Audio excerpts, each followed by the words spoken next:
Hi guys, తొందరగా ఈజీగా అయిపోయే పండు మిరపకాయ నిల్వ పచ్చడి చేసేద్దాం రండి.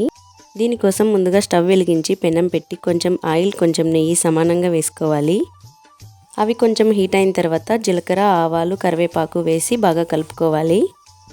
తర్వాత కొన్ని ఆనియన్స్ వేసుకొని అందులోనే కొంచెం సాల్ట్ కూడా వేసుకొని బాగా కలుపుకోవాలి. ఆనియన్స్ కలర్ చేంజ్ అయ్యేంత వరకు మధ్య మధ్యలో కలుపుతూ ఉండాలి. ఆనియన్స్ మగ్గిన తర్వాత కొన్ని పండు మిరపకాయలు, కొంచెం సాల్ట్, కొంచెం చింతపండు కూడా వేసుకొని బాగా కలుపుకోవాలి.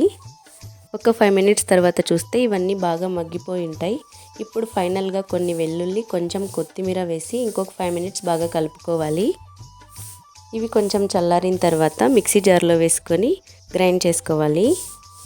అంతే, స్పైసీగా టేస్టీగా ఉండే మన పండు మిరపకాయ నిల్వ పచ్చడి రెడీ అయిపోయింది. ఇది 10 డేస్ పైనే ఉంటుంది. కావాలనుకుంటే మీరు పోపు కూడా పెట్టుకోవచ్చు. మీరు కూడా మీ ఇంట్లో ట్రై చేసి ఎలా వచ్చిందో కామెంట్ చేయండి. Thank you for watching.